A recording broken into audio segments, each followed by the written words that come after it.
Good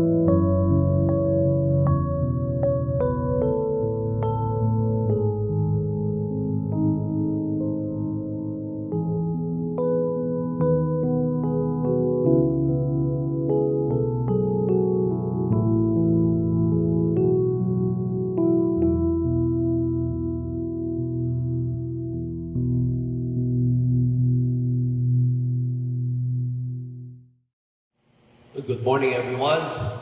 Once again, we would like to thank the Lord for this opportunity that we can gather together and have the freedom to study God's Word and allow the Spirit of the Lord to work in us and speak to us so that the end result is that we will be patterned after the life of Christ, after Christ Himself.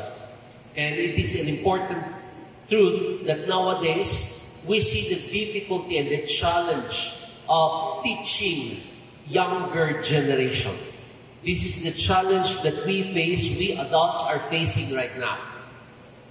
For one reason, because of the result of the pandemic, most of our children are so engaged with cell phone and internet connection that the value now of communication is now based on virtual communication. And so it is really important that in this time, in this period of time, we must understand how we can adapt to the situation so that we can still empower our children, the next generation. I remember a story about two fathers who have a different approach in teaching their children how to swim. A father who came from the province and a father who lived up in the city. The father who lived up in the city, in order for the father to teach his son how to swim, he enrolled his son in a swimming lesson, in a series of lessons, and he was able to accomplish it in 1 month time. 2 times a week, he brings his son to this swimming center, and the swimming center is in charge of teaching how to swim. After a month, the son was able to swim properly, and the father was so glad. The other father, who grew up in the province, just grabbed his own boat together with his son, and they went into the river. And then while they were in the river, the father asked his son, "Do you want to learn how to swim?" The son responded, "Yes, Dad. I want to learn." So what the dad did was to carry him, and he threw him on the river. And he said, "You come back to the boat." In just a matter of minutes, the son learned to swim because he really did his best to go up to the boat again and again. 2 different approaches, but the same result. Both sons learned how to swim. We may find it funny, but the reality will always strike us. We have different approaches, we have different ways and manner, but the end result, we need to learn how to empower our children, our next generation. Today, this is what we're going to discuss, which is found in the book of Psalm, chapter 78, verses 1 to 11. Please join me for a word of prayer. Our Father in heaven, we would like to recognize your presence in our midst and the power of the Holy Spirit who is at work within us. We humbly ask, in your sovereignty and in your grace, allow us, Lord, to understand fully well what you want us to learn, so that we may apply this and live up to it, to the truths that are found in your word, so that we may be patterned after Christ. It is our prayer as well, that we may learn this so that we can impart this to the next generation after us. We give you thanks. This is our prayer in Christ's name. Amen. Psalm chapter 8 is written by the not-so-common author, not-so-common writer of the book of Psalms. The name of the writer of book of Psalm 78 is none other than Asaph. Who is Asaph? Asaph, according to 1 Chronicles chapter 6, verse 39, he is from the tribe of Levi. He is a Levite. So if he is a Levite, we are all aware that a Levite is always has a job description. And that is to live in the temple, to serve God in the temple. We will also find in 1 Chronicles chapter 6 that Asaph is a musician. He knows how to sing, and he knows also how to play an instrument. So we will find that Asaph is not just for serving the Lord in the temple, but particularly in the temple, he is in charge of the music, just like David. Now in 2 Chronicles chapter 29, we will also find that Asaph is a prophet. He speaks about the oracles of God. He speaks about the Word of God. And this is why we will find that this person, Asaph, is indeed a prolific writer of song. Because he speaks the Word of God and he knows what music is all about. And so that's the reason why I love this person, this writer. Asaph is also the writer of the other chapters in the book of Psalms. In the Psalm chapter 50, he wrote it all the way to chapter 73 and chapter 83. So he has written a lot of songs.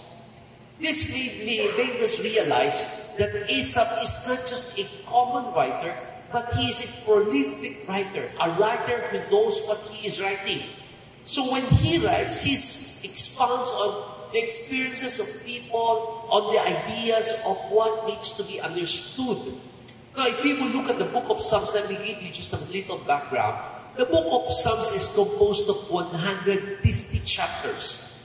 And the longest chapter in the Bible is found in the book of Psalms. It's in Psalm 119. Do you know that the book of Psalms, although it has 150 chapters, it was divided into 5 sections.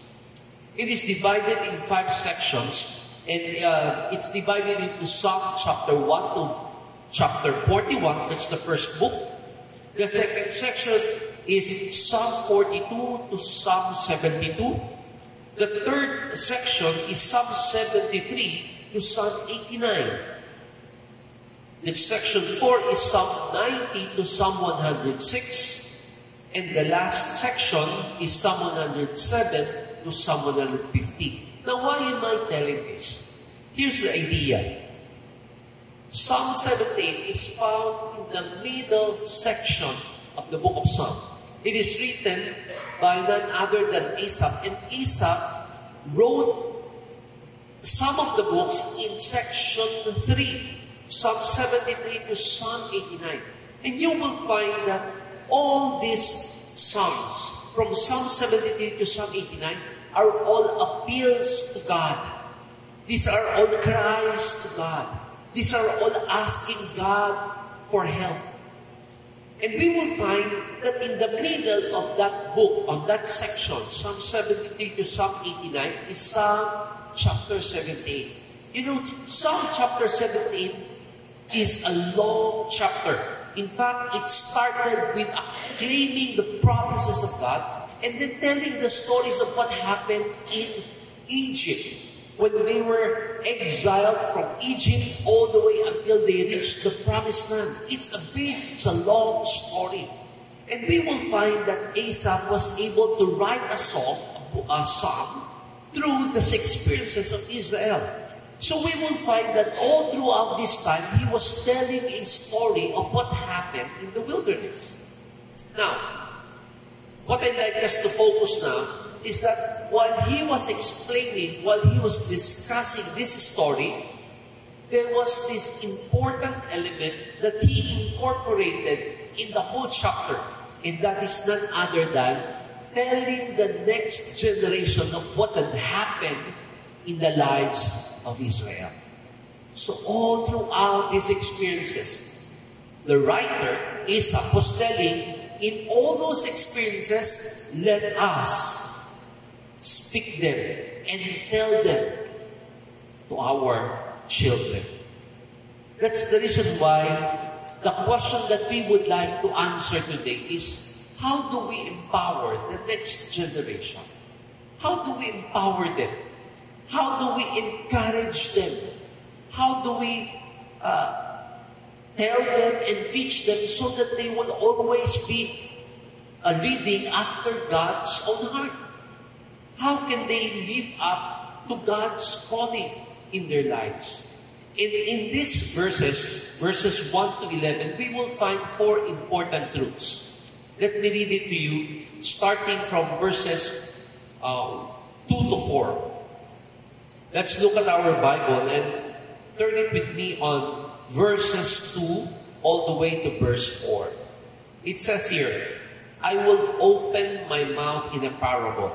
I will utter dark sayings of old, which we have heard and known, and our fathers have told us.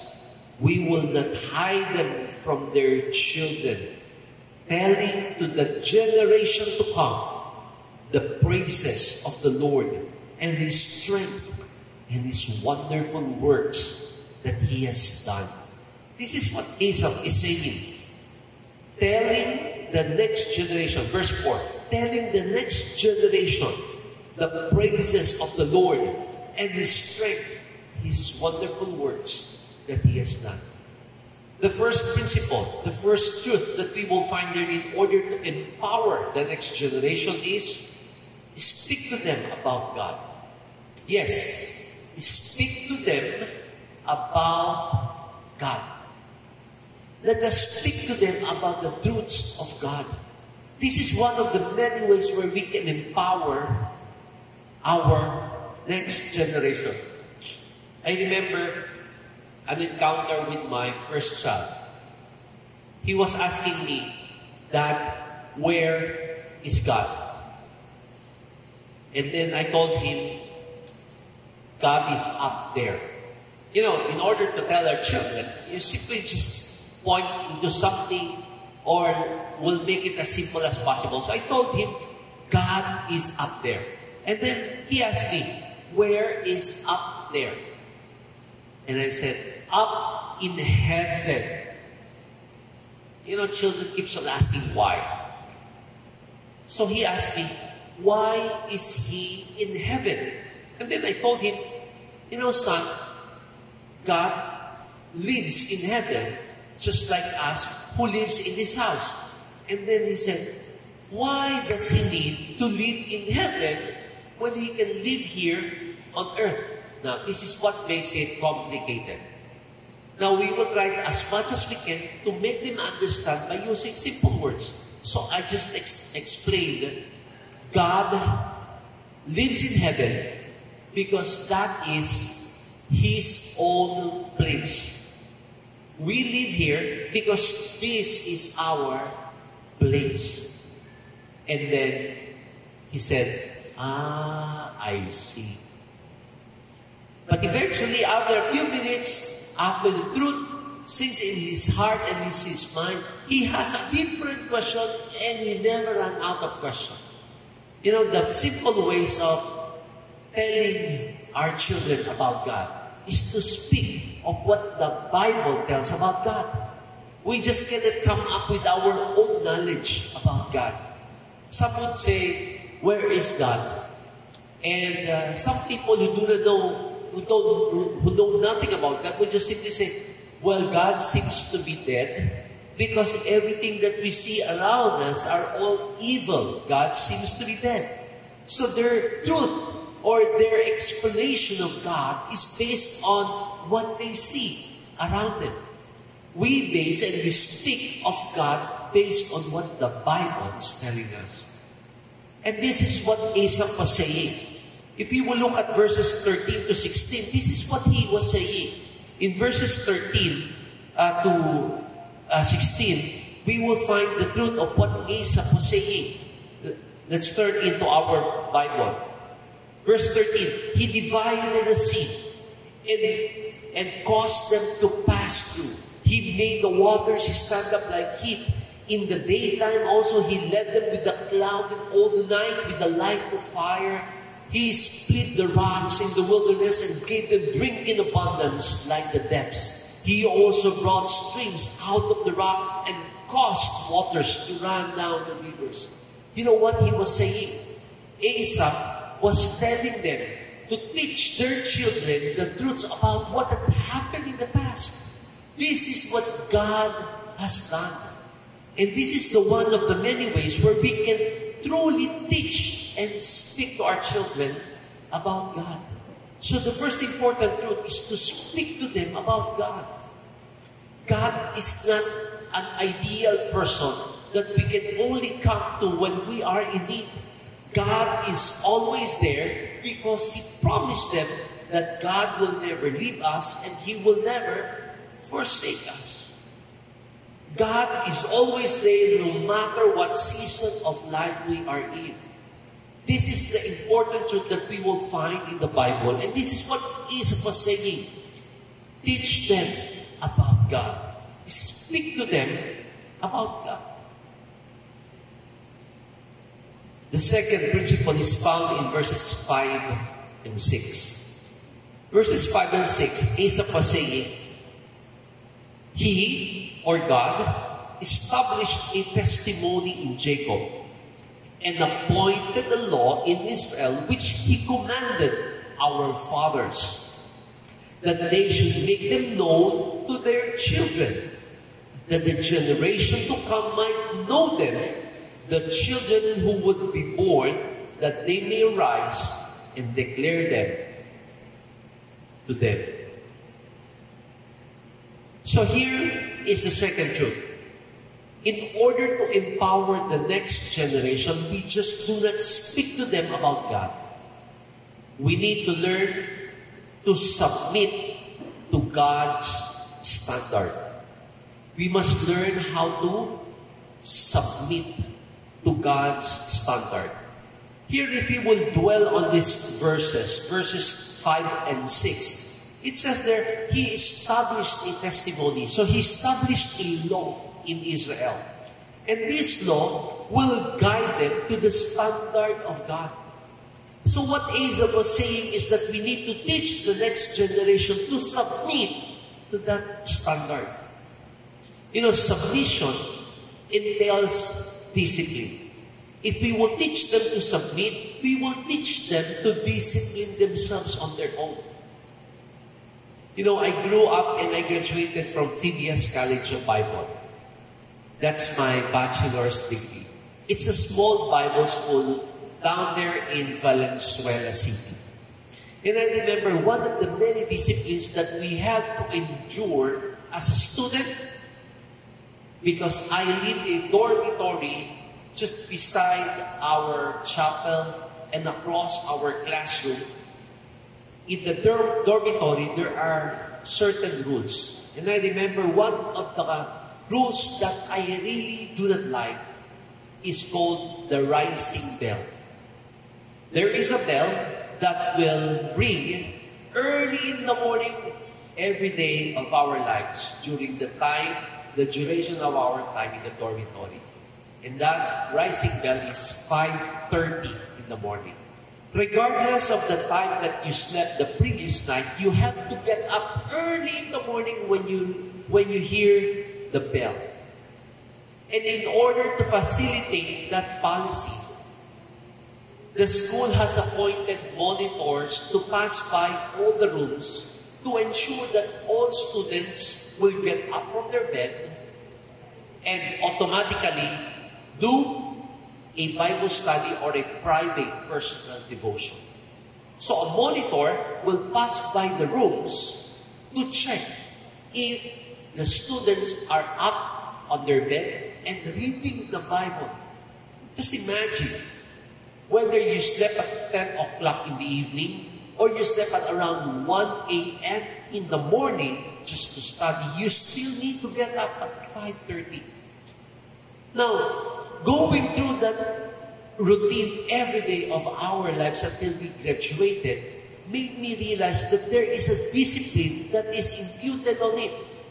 And that brings me into the system, in the routine system of waking up early in the morning, that even after I graduated, I have learned to wake up at that particular time, even without the ring of the bell. That's the discipline that we will all learn if we will just abide and submit to a certain standard. And that's the reason why Asaph was explaining the Lord has established a testimony, a law to the Israel. What for? So that Israel will learn to submit to God's standard. Just take a look at what we are doing here. Do you know that the routine that we do every Sunday brings something positive in our hearts, in our relationship with God? When we come together to worship, that's a standard. When we come together to sing out our heart to God, that is God's standard. When we gather for the communion, that is the standard of God. We are actually following what God wants us to do. So this is what we need to tell and to teach the next generation, to submit to God's standard. We need to insist on telling our children that God has a standard of holiness. God hates sin, but He loves the sinners. So therefore, we as children should also learn how to hate sin, but we need to be compassionate with people who are turning away from sin and turning towards God. This is the reason why God gives us a standard of holiness, so that we may learn how to submit to God's standard. Now, let's take a look at verses 17 to 19. We'll just skip a little. Verses 17 to 19 tells us of what had happened after God has made the law. Verse 17, they sinned even more against Him by rebelling against the Most High in the wilderness. So there was rebellion. Verse 18, they tested God in their heart by asking for the food of their fancy. 18, yes, they spoke against God. They said, can God prepare a table in the wilderness? This is what we will find in the history of Israel. When God made a standard, the Israel rebelled. Do we see ourselves in the lives of the Israel? Israelites have learned to rebel against the standard and the law of God, despite of what God has promised them, that I will bring you to the promised land. I will guide you through. He even provided a pillar of cloud and the light of fire in the evening, just to ensure that they will be protected as they travel. God was with them. And yet, they still rebel. Why? Because in us, there is a certain motive that we want to run our own lives based on our standards. This is the reality. In order to empower the next generation, we need to make them realize that living this life is not about our standard. Living this life is based on God's standard. What is God's standard? God's standard is loving others more than we love ourselves. Loving our neighbors more than we love ourselves. Loving our enemy more than we love ourselves. That is God's standard. If we will learn to submit to God's standard, then we will soon realize that this life is not for us, but for God. And this will make us better person, not bitter, but it will ensure that our hearts will be inclined towards the standard of God that will allow us to live a better life. And I tell you, by understanding God's all the way of allowing us to pattern ourselves before His standard will allow us to have a life and easy living, knowing that this life is not about what we want, what we desire, but what God wants us to desire. Let us not rebel. Let us not resist, but instead submit to God's standards. Number 3 is found in verses 7 and 8. Let me read verses 7 and 8. Still on the same chapter, chapter 78. That they may set their hope in God, but keep His commandments. Verse 8.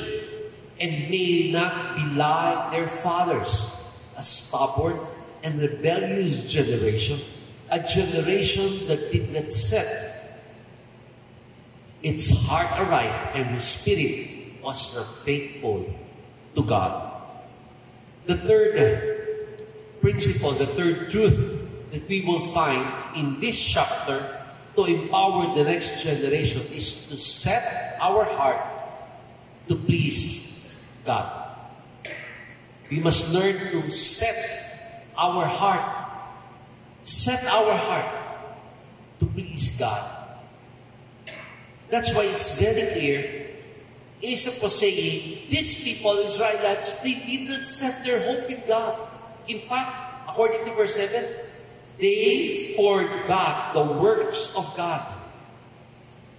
They did not become like their fathers, a stubborn and rebellious generation, a generation that did not set its heart on God. You see, people, brethren, this is what had happened in the past. Our fathers did not set their heart on God. They did not set their heart to please the Lord. They wanted to please their own selves.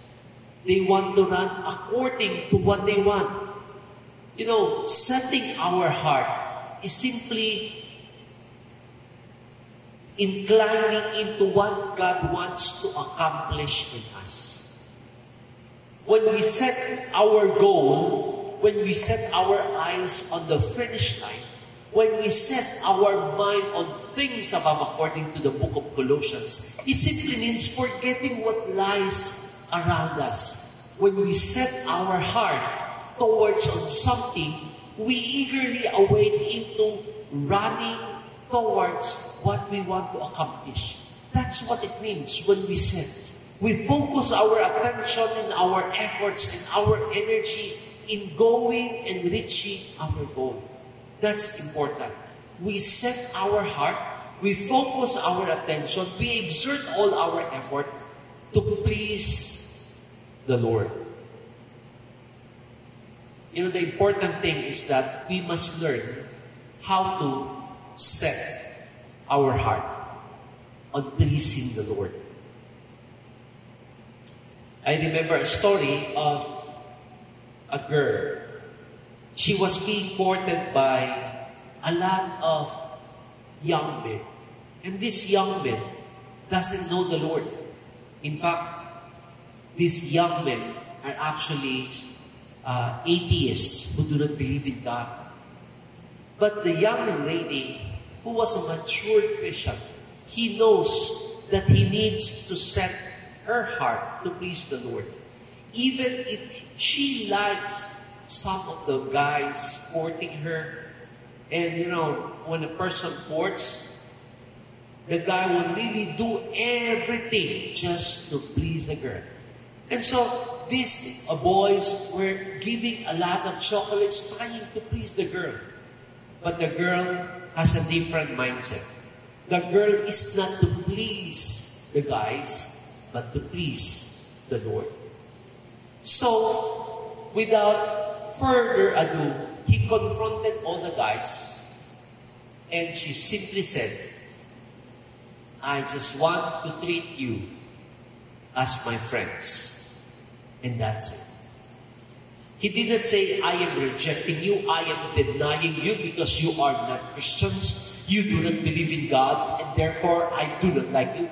But she just simply said, I just treat you as my friends.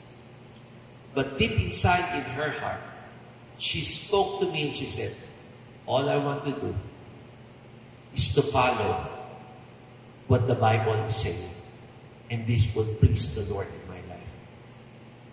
She followed the Lord, and she was able to have a boyfriend that she really loves, patterned after God's own heart. A Christian, a music minister, and both of them are now serving the Lord in their own church.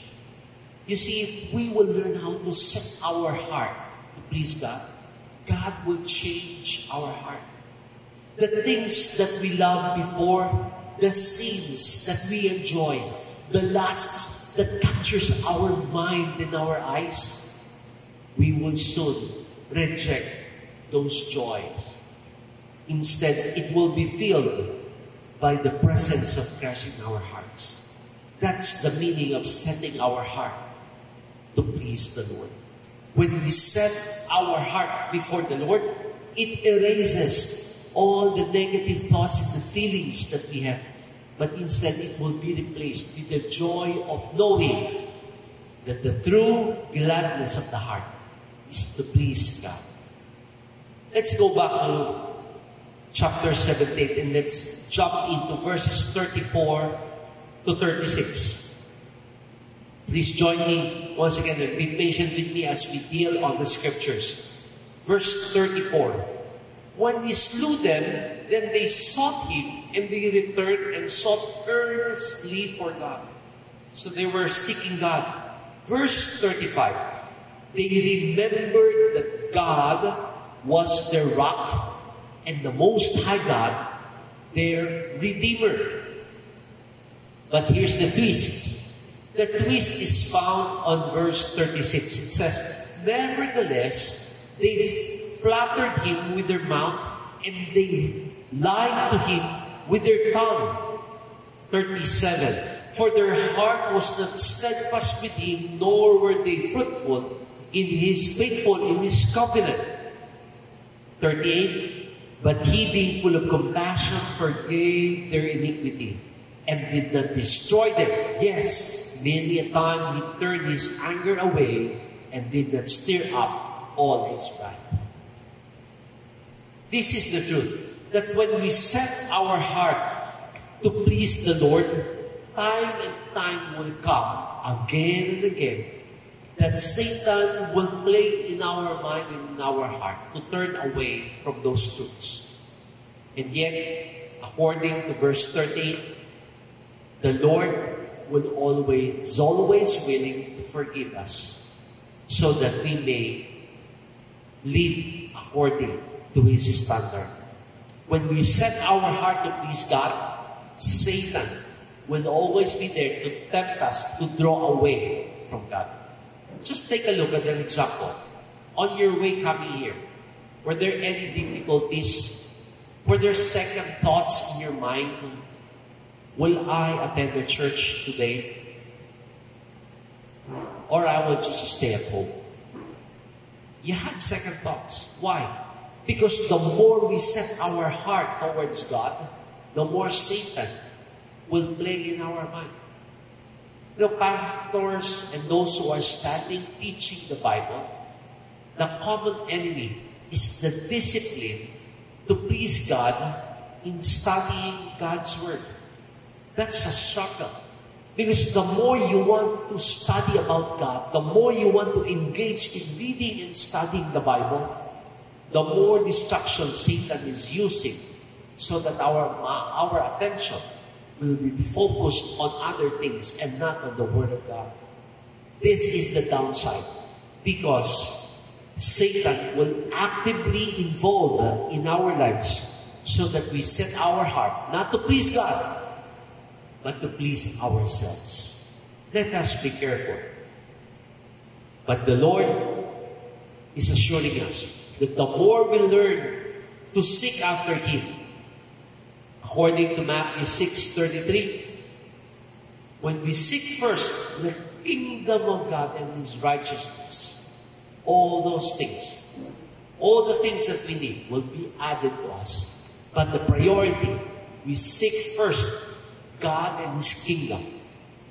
And when we do that, He will make us victorious. He will allow us to become successful in where we set our hearts into. Learn to set our heart to please God. So as we review, let me just have a recap. The first one is to speak to them about God. The second is submit to God's standard. Thirdly, to set our heart to please God. And the last is found in verses 9 to 11. Verses 9 to 11, we'll find another, this is the last two. The children of Ephraim, being armed and carrying bows, turned back in the day of battle. They did not keep the covenant of God. They refused to walk in His law and forget His works and His wonders that He had shown them. This is the important truth that we will find in those verses. We will find that on their way to battle, they turned their back. This is the fourth principle. We need to stay faithful no matter what.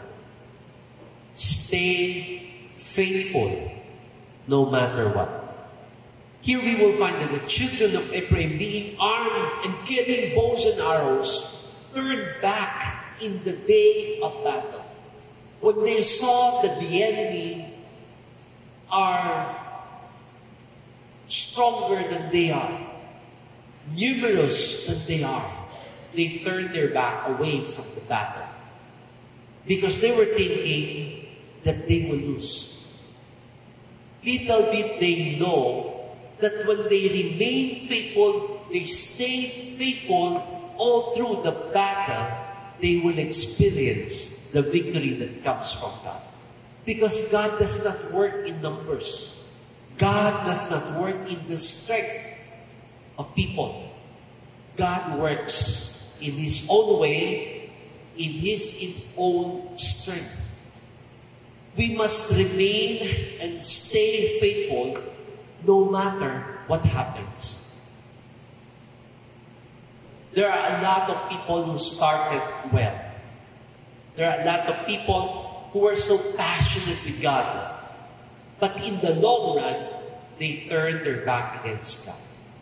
When temptation comes, they fall away. Why? Because they did not remain faithful.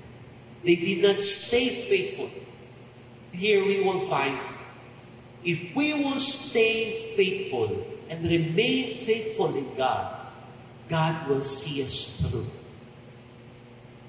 I remember a story of a young lady who was hardened heart because her prayers were not answered. He keeps on attending the church, but she is keeping grudges against God. Because the old lady, her husband passed away, despite of the many prayers that she did for her husband. And yet the Lord took him away from her. And she took it personally, that even if she is attending the church, she has grudges against God. And this came out when she was asked to lead in a word of prayer in the congregation. When she was asked by the pastor, can you please lead the word of prayer? Anyway, you've been here for quite some time. You've been here. Can you lead us in prayer? And this is what she said. Pastor, thank you, but I don't want to. Because I know God doesn't listen to my prayers. The background of it is because she keeps on praying for her husband to become well, and yet the Lord took him away.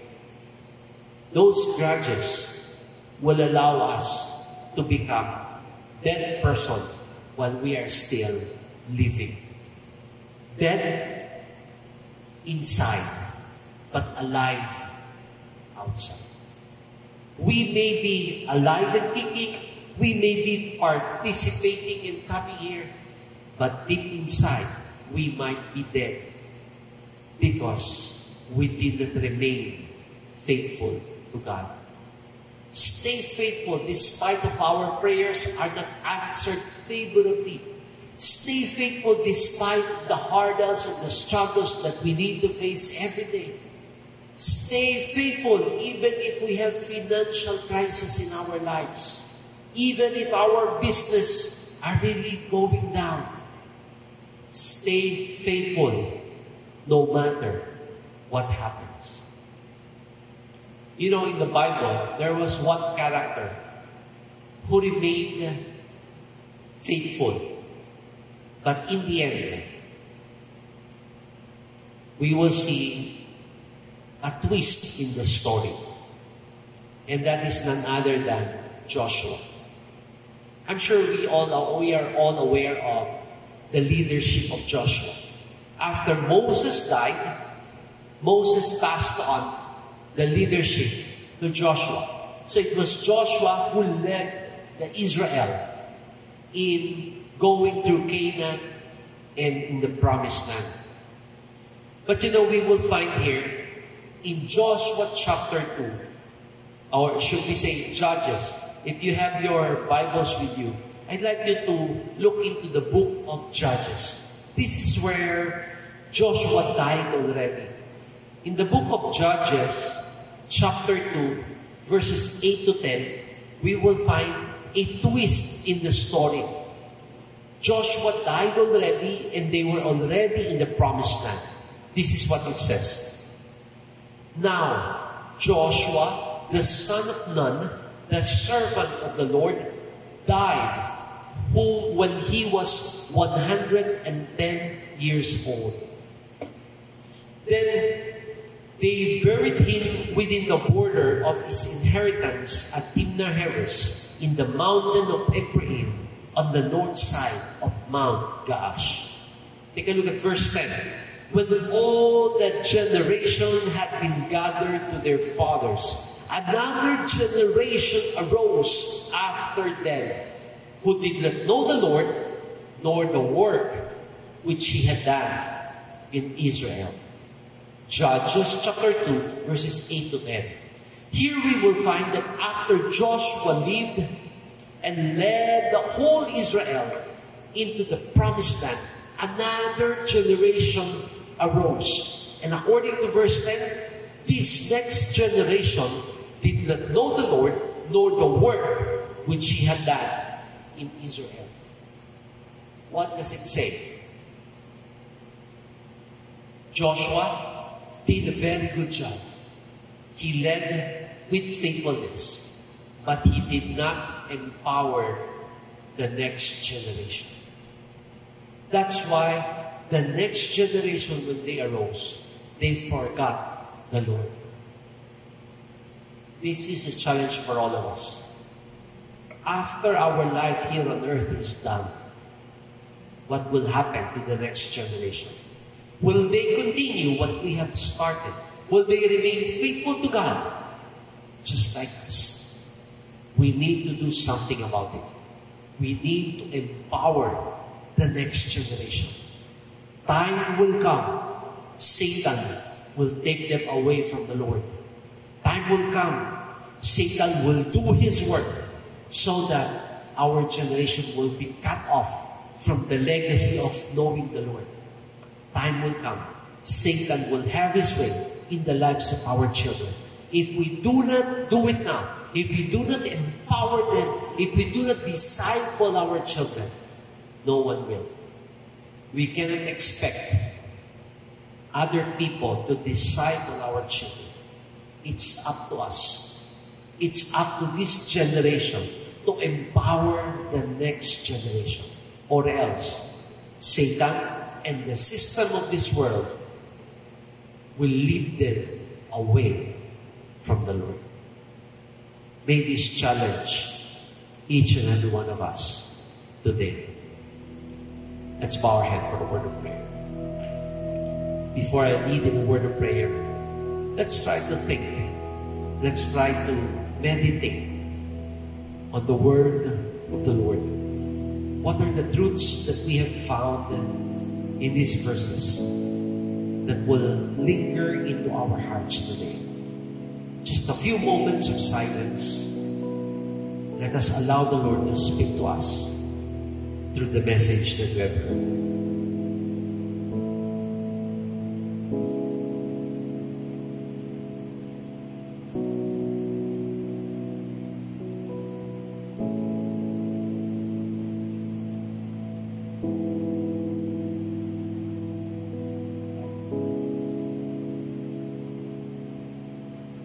Lord, we would like to come to you with humble hearts, acknowledging that without us, without you, we are nothing. And we would like to thank you for giving us our children, giving us our family. Truly, they are precious and they are the joy of our heart. But there are times that we become very busy with our lives, that we fail to give them time. We fail to make them realize the value of your word, the value of being in the church, of being together in studying the Bible. We fail in educating them and discipling them according to your word. We fail in praying for them. We fail in educating them of the truths that are found in your word. Lord, it is our prayer that through the message that we have heard, may this give us the desire to empower them so that the legacy that we are starting right now will continue even after us and when the next generation will rise. Bless each and every family who are here today, even for those who are with us online. Bless their family. Bless their loved ones. Our prayer, Lord, is that do not allow our enemy, the devil, to tempt them beyond what they can bear. Help them to remain strong. Help them to see, especially the children, to see that our lives are not for us to enjoy, but for you to be glorified. Help us to realize that acknowledging your Lordship in our lives will make us realize the value and the purpose of life. Bless our lives. Bless our relationship with you. We commit to you everything that we have heard and everything that we learn, so that we may live according to your holiness and your truth. This is our prayer and thanksgiving in our hearts. In Jesus' name, amen. Amen.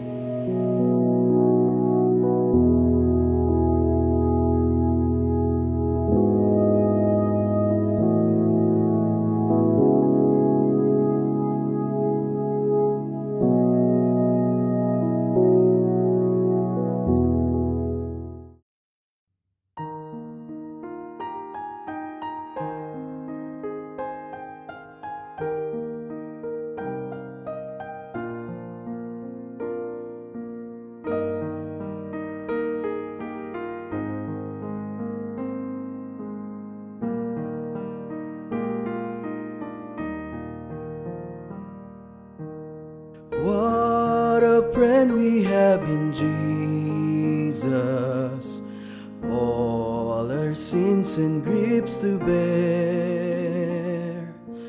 What a privilege to carry everything to God in prayer.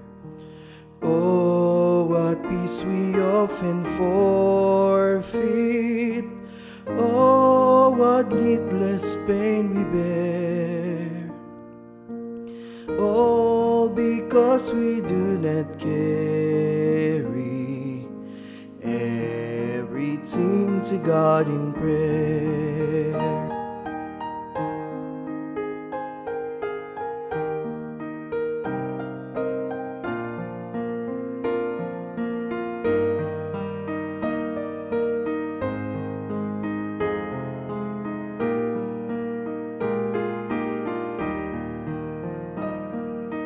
Have we trials and temptations? Is there trouble anywhere? We should never be discouraged. Take it to the Lord in prayer. Can we find a friend so faithful who will our sorrow share? Jesus knows our every weakness. Take it to the Lord in prayer. Are we weak and heavy laden, cumbered with a load of care? Precious Savior, still a refuge. Take it to the Lord in prayer. Do thy friends despise, forsake thee? Take it to the Lord in prayer. In His arms He'll take and shield thee. Thou wilt find a solace there.